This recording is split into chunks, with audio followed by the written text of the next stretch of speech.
The AmericasDemocrats.org podcast, a project of 21st Century Democrats, is made possible by contributions from our listeners. Want to do more? Go to AmericasDemocrats.org and click Donate. And thank you for allowing us to be your voice. This is AmericasDemocrats.org, the weekly podcast for stand-up Democrats. I'm your host, Jim Cuddy. Yale historian Tim Snyder has a new book about tyranny, and unsurprisingly, it's a bestseller. Feminist legal authority Joan Williams says the class and cultural warfare could get even uglier when Trump fails to deliver jobs to the white working class. And Bill Press talks with Graham Vyse of the New Republic about the Virginia gubernatorial primaries. Had enough of Fox News, the House Freedom Caucus, and Donald Trump? If you want the facts that you won't get from them or from the fake news sites of the alt-right, then stay tuned. Our sponsor, 21st Century Democrats, works hard to get everyday Democrats involved in returning our party to its roots and to success at the ballot box. Sit back and listen, then stand up and fight. And follow 21st Century Democrats on Facebook for all the latest progressive news. We're glad you can join us.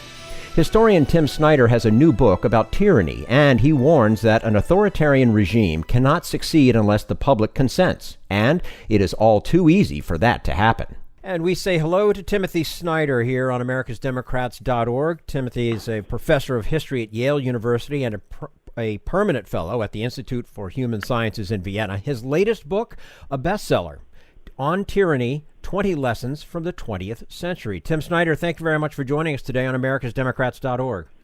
Very glad to be speaking to you.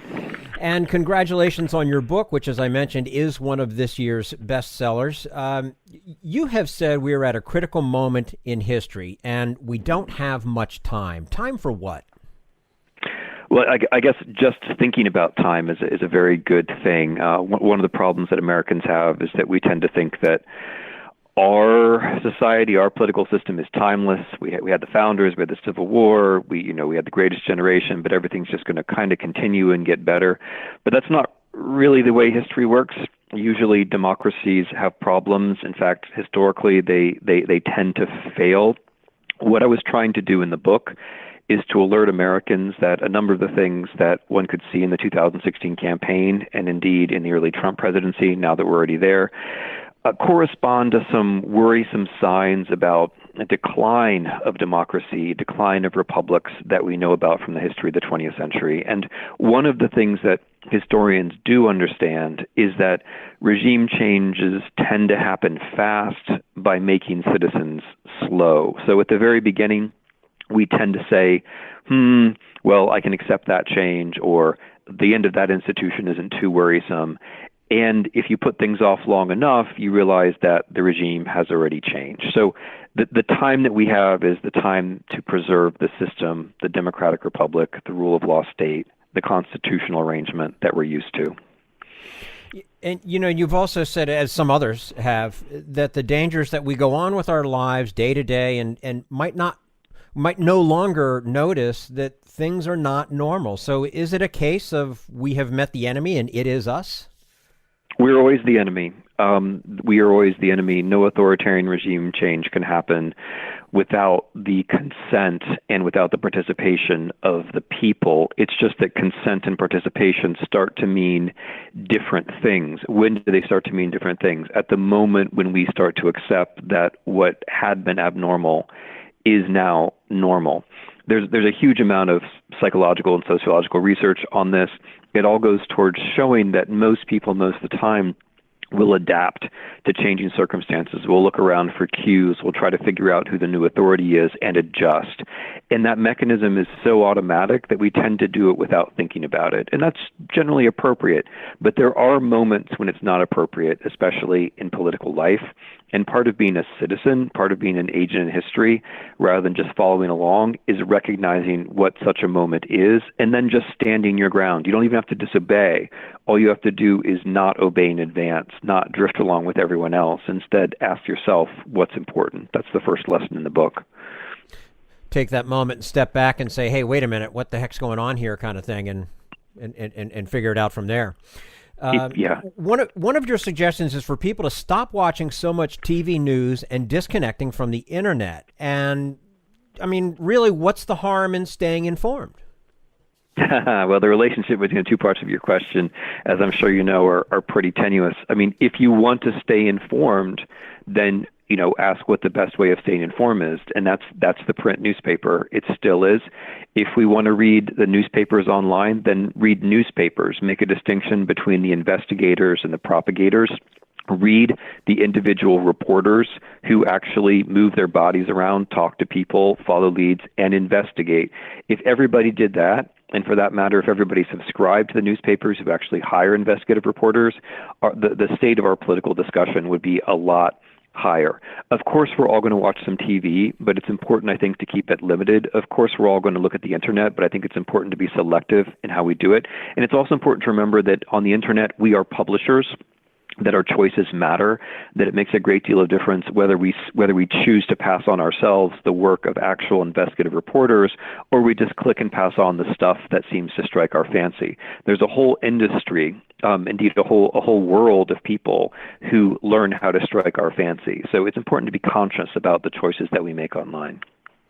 It's amazing to look at social media on a daily basis and yes, guilty of that and do it quite a bit, but to see what people turn around and share and you assume believe in what really is crap that they're propagating throughout their social media feed without giving it a whole lot of thought.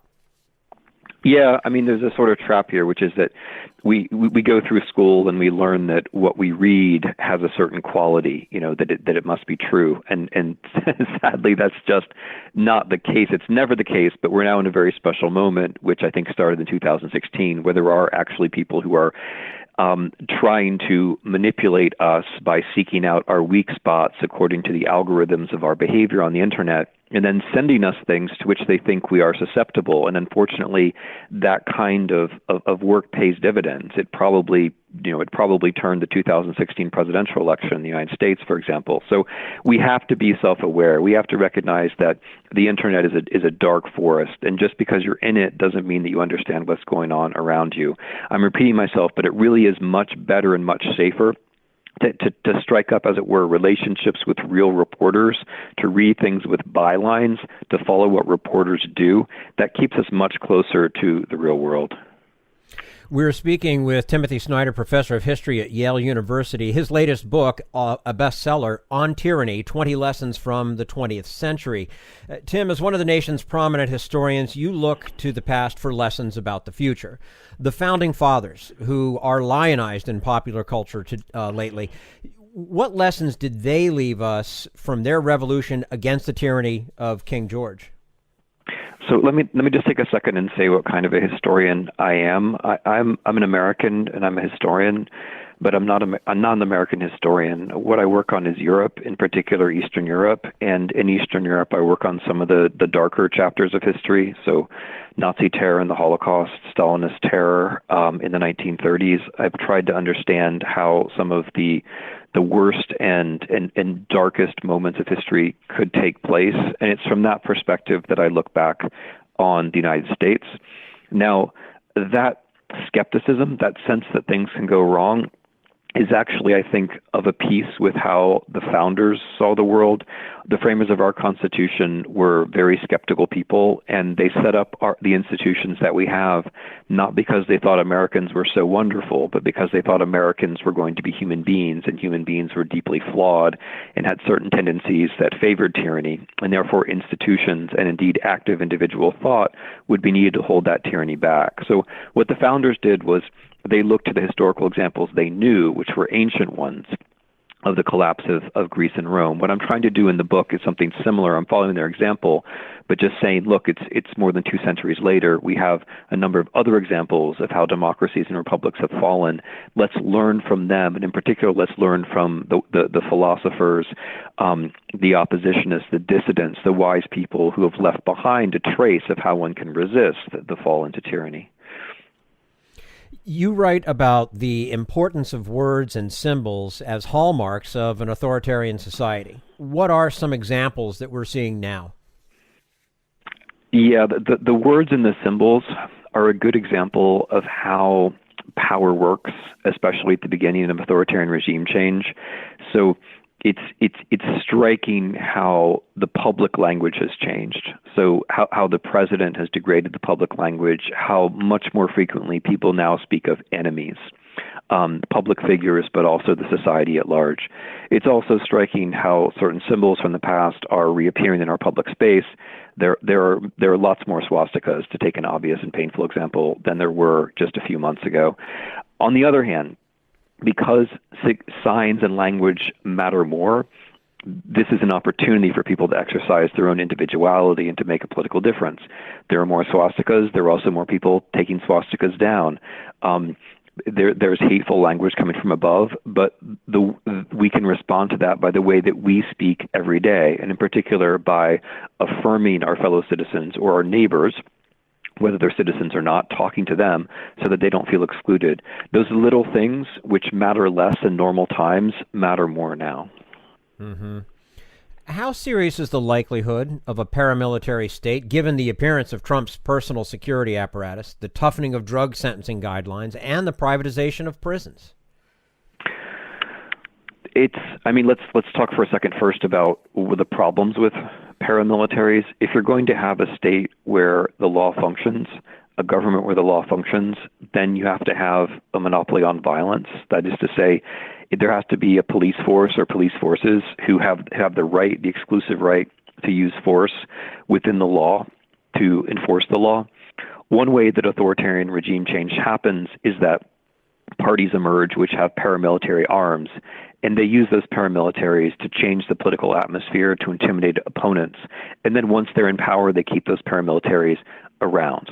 This is a general historical tendency that Americans are maybe not as watchful about as they should be. In having private prisons, and for that matter, in fighting wars with mercenaries, you're generating institutions, and you're generating young men who have certain attitudes about using violence, which may not be appropriate for a rule of law state. There are some worrisome tendencies, as you say.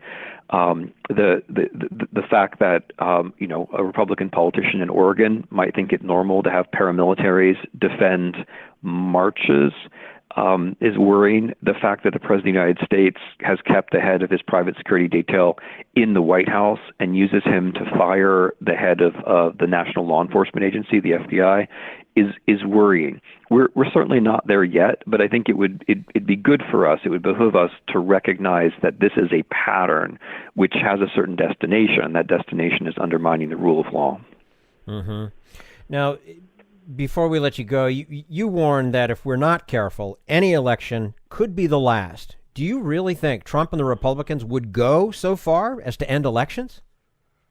No, not. The point is a more general one, and then I'll be specific. The general point is that you just can't take elections for granted. They're not a birthright. The way that elections end in the 21st century is not that someone stands up and says, "Oh, by the way, the next elections aren't going to be held." Instead, what modern authoritarians do is they chip away at the process.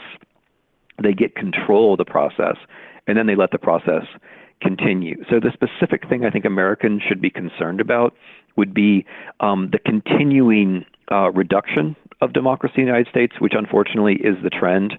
Voter suppression laws are anti-democratic. The president's idea that he's going to have an electoral fraud commission is obviously directed at further suppressing votes. That's anti-democratic. One has to watch out for that. But the specific and most dangerous scenario is one in which there's some kind of terrorist attack or we're at war, and the president says the elections of 2018 are going to be held under special circumstances. That's something which we should be aware of the possibility of, and that's something that we should simply not allow.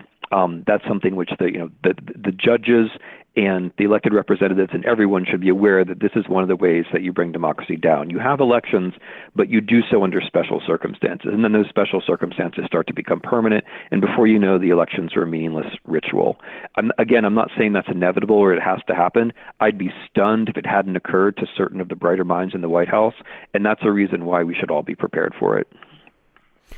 You have to find it disturbing that we are, in fact, even having this conversation. I never could have imagined that through my years that we would be having this conversation about the United States of America at this point. Tim Snyder, professor of history at Yale University, his latest book, again, a bestseller, On Tyranny, 20 Lessons from the 20th Century. Tim, we appreciate your time with us today and look forward to having you back again with us soon. Thank you very much. I appreciate it. You're quite welcome. And this is americasdemocrats.org, the weekly podcast for stand-up Democrats.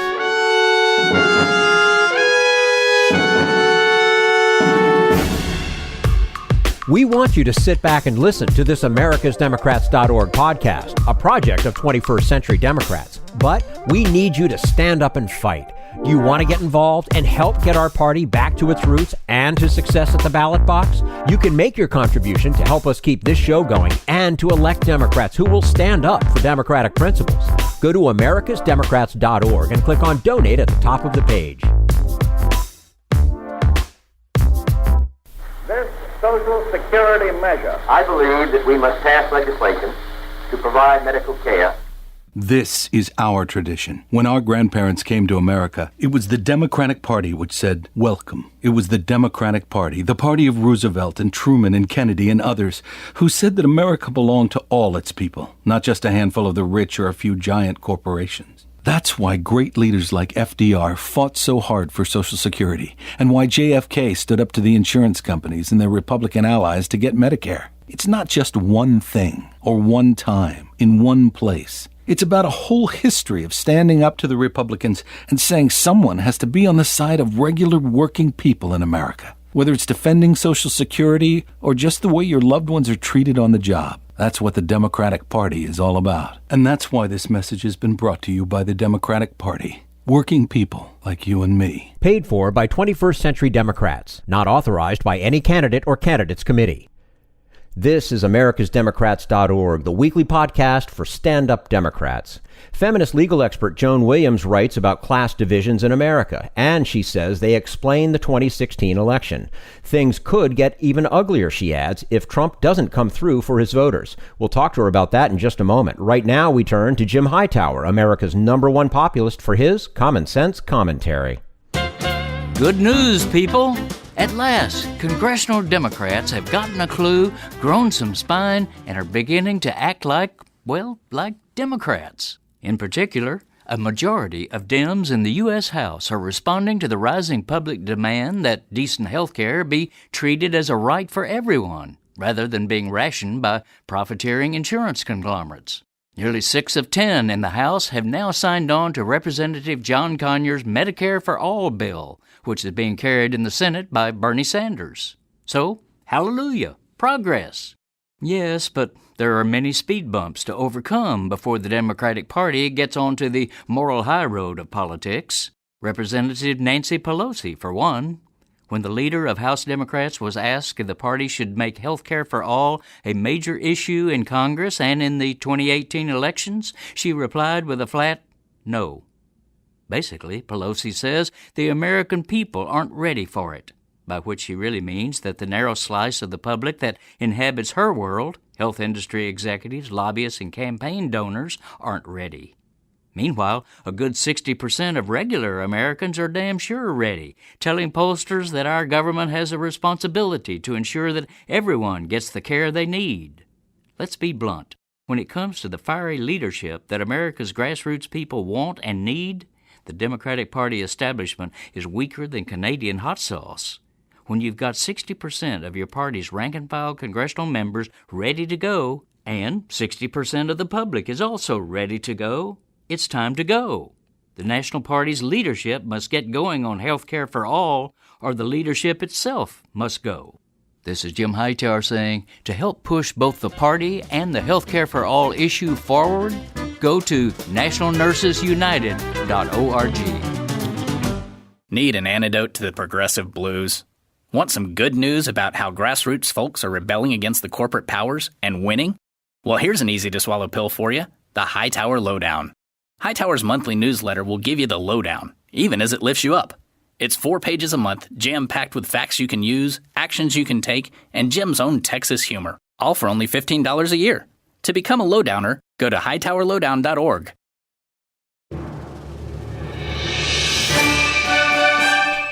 This is americasdemocrats.org, the weekly podcast for stand-up Democrats.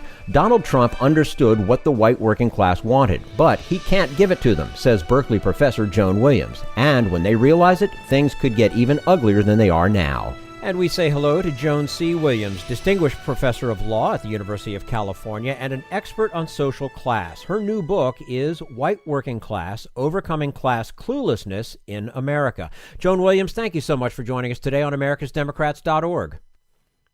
Delighted to be here. Thanks for the invitation. You're quite welcome, and nice to have you with us as well. You are one of those who have been arguing that Democrats and progressives are guaranteeing a second term for Donald Trump by failing to understand the white working class. So, how do you cater to that group and still maintain the values of the Democratic Party? I think it's surprisingly easy.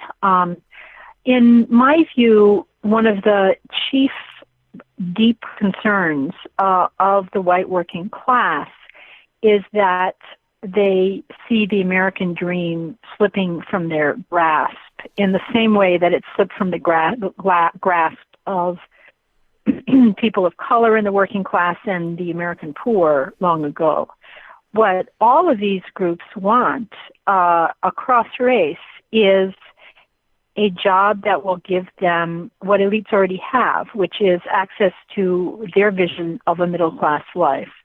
Somebody wrote me and said, all these people want is that 3-bedroom cinder block house, but they're now losing the houses.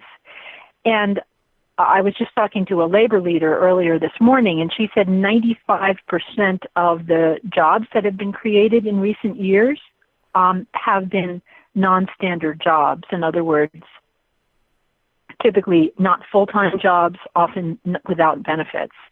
That's what is eviscerating not only the white working class, but communities of color and low-income people from all races. Overall, how are class conflicts driving American politics? It's well documented that class conflicts have been driving American politics and politics in Europe, for that matter, since the 1970s. Typically, this is spoken of in terms of cultural voting, but the reason that it's really class conflict is that class differences are expressed through cultural differences.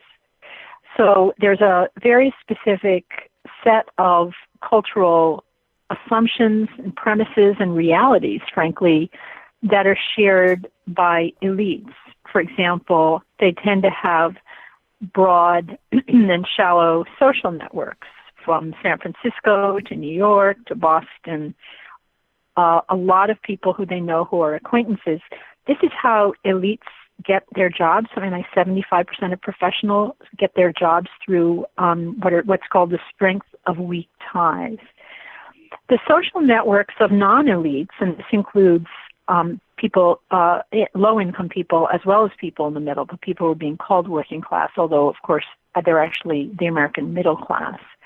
They tend to have very different kinds of social networks. Though their social networks are called clique networks. They're deep, narrow, and very, very rooted, which is one of the reasons why neither the poor nor people in the middle are enthusiastic about moving.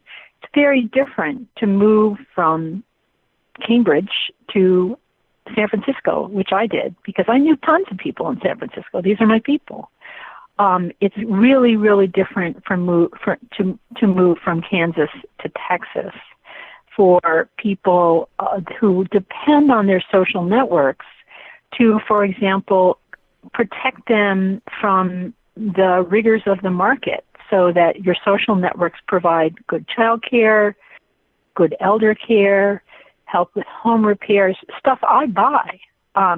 But to move for a working class or low-income person to move means you not only have to have a job that's better, you have to have a job that's so much better that paying for childcare still leaves you ahead. And those kinds of jobs have been very hard to come by.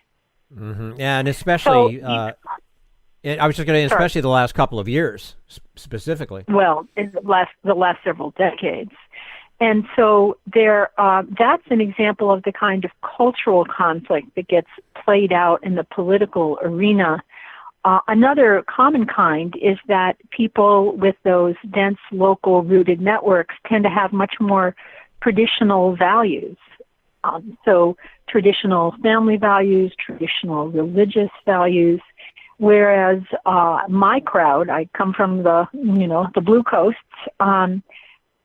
tend to be focused on flux rather than stability, change rather than continuity. So those are the kind of cultural values that play out in so-called cultural voting, which really turns into class-based voting. What are the roles of race and gender in defining how the working class sees American culture? Well, when it comes to gender, the working class tends to be much more traditional than coastal elites are. For one thing, the breadwinner homemaker family, which I've worked virtually my entire career to try to shift towards equal parenting, for people in the middle, that they look back on that with nostalgia. And the reason they do is that what these middle-class families are doing now are tag teaming, where mom works one shift and dad works a different shift, and they hand over the kids between shifts so that everybody's exhausted and the parents rarely see each other. Their divorce rates are 3 to 6 times the national average, and they are phenomenally stressed. And so they look back to what they see as the good old days when dad worked full-time and mom worked intermittently or part-time, and they think that just seemed like a better deal for them. The other thing to recognize is that one of the things that appeals to people like me of equal parenting is that I'm a typical upper middle class woman. Actually, I'm part of the elite. We can talk about that if you want. But I'm not really middle class, but I'm the group that calls itself upper middle class. And for me, having a career was a way to access social honor. I mean, I'm a law professor, but that looks really different if, you paint nails for a living. You might well think it's more attractive to stay home and care for your family. So there are very different attitudes based on class to that breadwinner homemaker family. That's part of the traditional values versus elite values clash. When it comes to, the other part of the sexism thing is that when Hillary Clinton used the metaphor of help me break the glass ceiling, think about what that metaphor means. It means let's let elite women into the jobs traditionally held by elite men. That's an agenda that just does not appeal very much to working class people, men or women. They go like, why should that interest me? So I think there was a certain amount of class cluelessness that in the way that the messaging was being done. That's very interesting. I hadn't thought about it in that way before, and it sort of changes the statement for me a little bit. And when you hear it so many times about breaking the glass ceiling, we're speaking with Joan Williams, distinguished professor of law at the University of California. Her new book is "White Working Class: Overcoming Class Cluelessness in America." Joan, what does the working class really want? Can President Trump really provide it? And what will these people do when they find out that he probably can't? I think what the working class really wants that we can legitimately offer them is the jobs that lead to a modest, stable standard of living. That's what Trump was all over. He said, "You're the forgotten people. I'm going to get you guys back to work." Now, he is not being forthcoming with them because his programs are, let's bring back coal, which is a tiny fraction of the economy and not economic anyway, and supply-side economics. So you give, from my parochial Democratic point of view, give money to rich people on the hopes they'll give you jobs. But at least he understood what they wanted, which is that to regain their hold on the American dream and have those modest middle-class jobs that led to that three-bedroom cinder block house. So at least they understood, he understands what they want.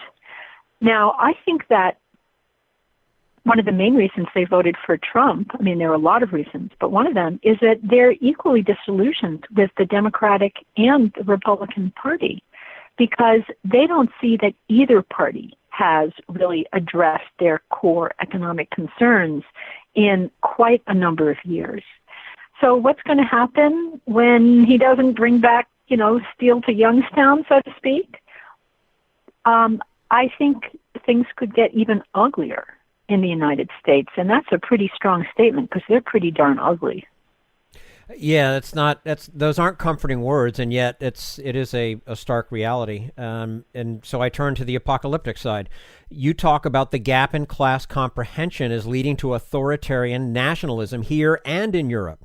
Can you take us through that idea a little bit? Yeah, I mean, I think you have to watch out with that term, authoritarian nationalism. I mean, people want a lot of different things, and those things are often contradictory. I think what's happening inadvertently that is by the failure to address the legitimate economic concerns of people who have really lost ground economically, that their anger is taking some pretty alarming forms. I think that when it comes to nationalism, I think one of the things that the elites often don't recognize is that people in the middle class are a lot more openly patriotic often than elites are. I was brought up to think of, the United States and imperialism and all kinds of not very attractive elements. But for people in the white working class, being American is often something they are deeply, deeply proud of for a very straightforward reason. People in general tend to stress the social categories where they come out honorable. Everybody does this, not only the white working class. And one of those high-status social categories for people in the white working class is being American. Consequently, they're extremely proud of it. And I think among elites, what we feel gives us social honor is being cosmopolitan, sophisticated world citizens. That's not really an identity that is either available or attractive to the white working class. So I think when we see people who are very proud and patriotic Americans, it's important to recognize what that means in their cultural context instead of putting possible face on it of this is authoritarian nationalism. Now, some of it is, but I think jumping to the conclusion that all of it is just going to reinforce the dynamic that turns it into ever more pure authoritarian nationalism. Mm-hmm. Very good point. Joan Williams, Distinguished Professor of Law at the University of California. Her new book, White Working Class, Overcoming Class Cluelessness in America, joining us today on americasdemocrats.org. Joan, thank you so much for your time. We do appreciate it and look forward to having you back again soon. My pleasure. Thank you. You're quite welcome. This is americasdemocrats.org, the weekly podcast for stand-up Democrats.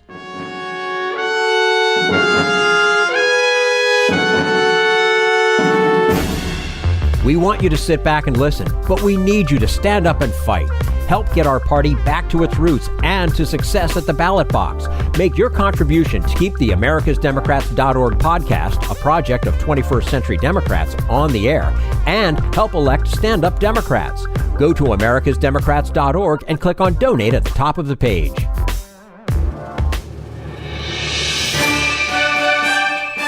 This is americasdemocrats.org, the weekly podcast for stand-up Democrats. And now Bill Press talks with Graham Vyse of the New Republic about the Virginia gubernatorial primaries. It was a big night in Virginia. I know you were down there Tuesday, and it was Ralph Latham who wins the day for the Democrats. Here he is with his supporters borrowing a phrase from Barack Obama. Are you fired up? Are you ready to go? Are you ready to win in November? November. Yeah. Doesn't quite have the oomph that Barack Obama had. No, but who does? Right. No, That's fair. exactly. That's fair. It's an unfair standard. So, meanwhile, you were hanging out with Tom Perriello. I was, and you know, his loss, I think, was a disappointment for sort of the sort of progressive activist movement across the country. You know, Northam made what perhaps was a good strategic decision, which is he focused primarily on sort of local Virginia issues. He branded himself as a sort of the candidate who was most in touch with the state concerns. He certainly did, in response to Perriello having a really sharp critique of Donald Trump. Northam sort of changed his rhetoric and became more forceful. He's a doctor, so he famously sort of diagnosed Trump as being a narcissistic maniac and put him in one of his ads. But a lot of people think that was, you know, that kind of rhetoric from Northam was a response to the fact that Perriello really changed the conversation in that race and made it more of a kind of, sort of nationalized anti-Trump campaign. It was a mini version of Hillary versus Bernie, wasn't it? The primary. I mean, it wasn't. I mean, I think Perriello. Perriello did pull Northam to the left. He did, certainly rhetorically, and actually in terms of policies too. Like, he was out there on $15 minimum wage and some other, I think higher education policies, and sort of Northam adopted them or sort of came out for them after Perriello had. I think that the kind of pushing back on the comparisons to Hillary and Bernie has almost become like a sort of meme in the media where people are saying, journalists like to say, it actually isn't like the Hillary Bernie. Right. But, I mean, and just to be accurate, I mean, Perriello, it was interesting. He had a lot of former Obama staffers behind him. He had his campaign team was a kind of combination of Hillary and Bernie people. So certainly Perriello did have Warren and Bernie behind him, but it was a little more complicated than just the sort of Bernie. And that's why I said a mini version. Yes, and also, the establishment clearly lined up early on behind Northam. Yes, particularly in Virginia. So, I mean, his line was, if we're going to talk about who's the establishment candidate, Northam said, I'm the Virginia establishment candidate. He's the Washington or the national establishment. And there was some truth to that, in the sense that it was, a lot of kind of national progressives and Democrats were behind Perriello, whereas Virginia was for Northam. So if whatever her name is in Virginia has, in New Jersey. Yeah, Kim Guadagno. Has Chris Christie around her neck, if you will.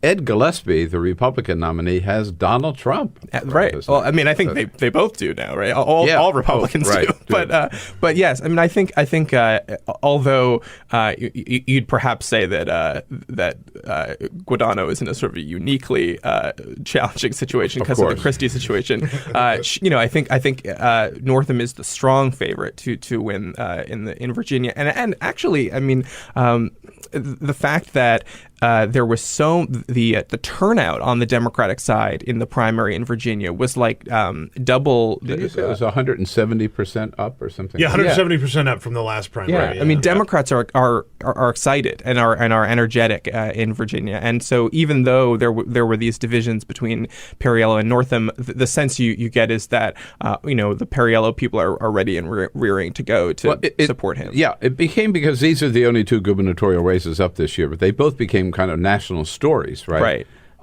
And in the Republican primary, which we maybe not have paid that much attention to, he had this totally crazy guy, Corey Stewart, right? And everybody thought just a wacko. He almost beat Ed Gillespie. And talking about an establishment candidate, Ed Gillespie from the RNC, former chair of the RNC, head of the Republican convention, prominent lobbyist here. and not a crazy Republican at all. So really, the establishment, good George W. Bush type Republican, right, who almost beat Mark Warner for Senate. Everyone thought he was just going to run away with this gubernatorial nomination. He won by 1 point or less. Jeb Gillespie. Remember, it's Jeb Gillespie. Yeah. With or without an exclamation mark is the question. Maybe it should just be Ed with an exclamation mark.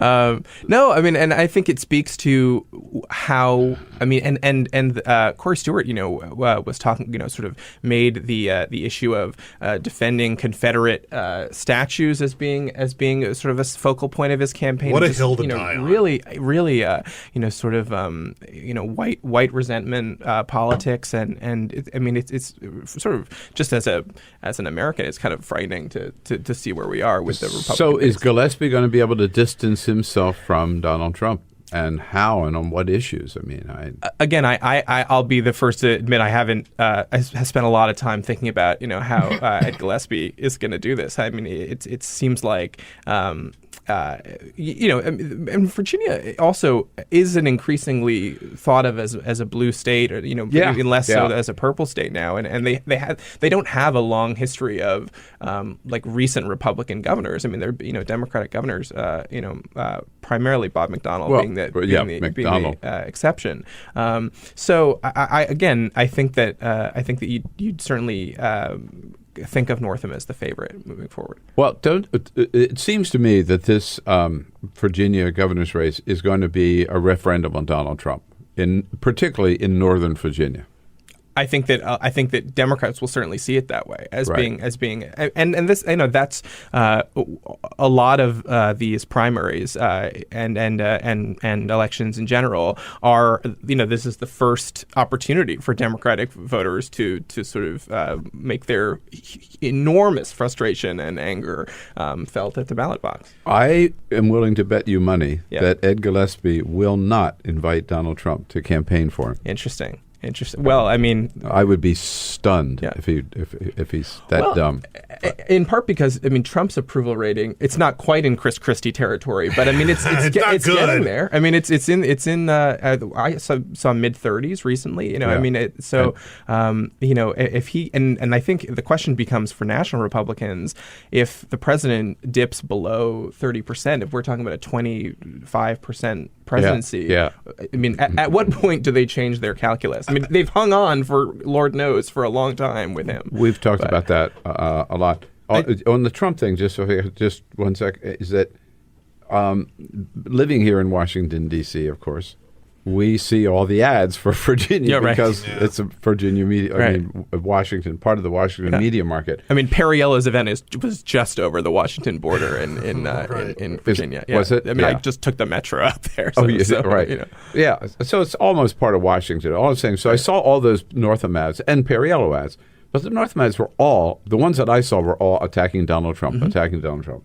He made, and I think that's in the general. He's going to continue to do that. That's all for americasdemocrats.org. Thank you to all who made today's show possible. Tim Snyder, Joan Williams, and the entire Bill Press team. And thank you for listening. If you liked what you heard, please get involved in our efforts to keep this show going and to elect Democrats who are bringing the party back to its roots.